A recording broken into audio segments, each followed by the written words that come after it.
Welcome to Healthy Canadians Behind the Science, where we have a chance to get a little science specific about health topics that impact people in Canada. I'm your host, Madeline Poplett. Climate change is having profound impacts on so many aspects of life for people in Canada and around the world. We are making progress in lowering emissions and boosting our energy efficiency, but sometimes positive change can have unintended results. On last week's episode of the Healthy Canadians podcast, we heard from Kelley Bush, manager of Radon Outreach and Stakeholder Engagement with Health Canada. She told us about radon-associated health risks and what we can do to lower them. Today, Kelley is back to talk about some of those unintended implications when it comes to radon risk and climate change. We'll dig into all of that in a moment, but first a word from us. Healthy Canadians is brought to you by Health Canada and the Public Health Agency of Canada. We aim to give you information and perspectives about the health topics that matter to all of us living in Canada. A heads up that what we discuss here won't always reflect the official positions or policies of the Government of Canada. These are conversations, not news releases. Okay, let's talk about radon and climate change. Okay, so Kelley, when it comes to radon, climate change and radon, that connection, it might not be intuitive. You know, when you think about radon, climate change is not what comes to mind. So is climate change having a big impact on the world of radon risk and mitigation? Could you speak to that for us? Great question. So what people traditionally think about with regards to climate change and the impacts of storms and weather, et cetera, not so much necessarily, but It's really the concept of adaptation and what we're doing to try and reduce the impacts of climate change. So in particular, it's thinking about our homes and how we're building our homes and sealing them up a little bit more. And so that impacts the amount of radon, the accumulation of radon, and the level of radon in homes. Okay, that makes a lot of sense. I mean, there's obviously so much to consider. Owning a home in general and climate change is top of mind for a lot of people in Canada, but then it's kind of it seems intuitive, you know, if we're sealing up our homes more, it's going to have higher concentrations. But on the other side of the coin, does that mean older homes are less at risk? Not necessarily, no. Okay. No. So climate change isn't changing the fact that radon is a risk in all homes. Right. Because, again, radon comes from the breakdown of uranium in the ground. It's going to get into every building that's in contact with the ground.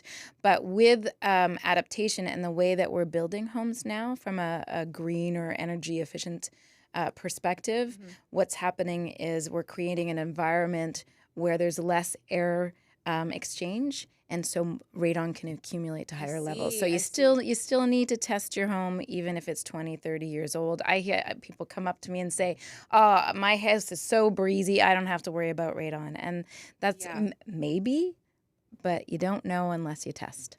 It seems, the emphasis should be on testing, of course. Test.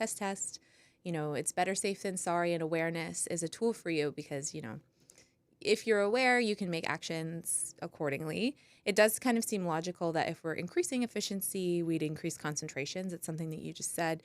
Has there been research studies to back this up? Is there something we can refer to for that? Yeah, great question. So yes, we recently did a study, Health Canada, where we looked in Halifax. So Nova Scotia is one area with higher levels of radon. We worked to have changes made to the building code back in 2010.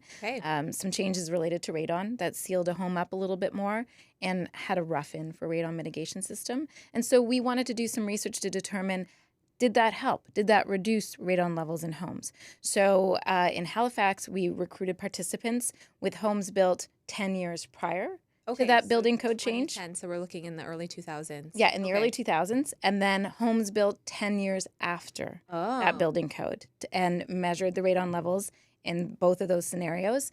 And what we found were radon levels were higher in homes built after the building code changes. There's a direct contribution then. And not only that, but the percentage of homes with really high levels of radon was significantly higher. So we don't know if more research is required. I see. But certainly it's an indication that, like, over that period, if you think about from 2010 on, we were already starting to build homes with energy efficiency in mind. And that's just one study that we've recently done that you can find at canada.ca/radon. There's the information on that study. Okay. But there's also some research out of the University of Calgary that had very similar findings that newer built homes are showing higher levels So of we're radon. seeing consistency in the research. Yeah, in Canada and then internationally as well. Wow. Okay. Well, that it obviously shows that there's an emphasis that research is, we have to have it be ongoing at this point. Absolutely. Okay. I feel like listeners are going to really identify with that, especially for that timeline that you just identified. I think that it's going to hit home for people in Canada.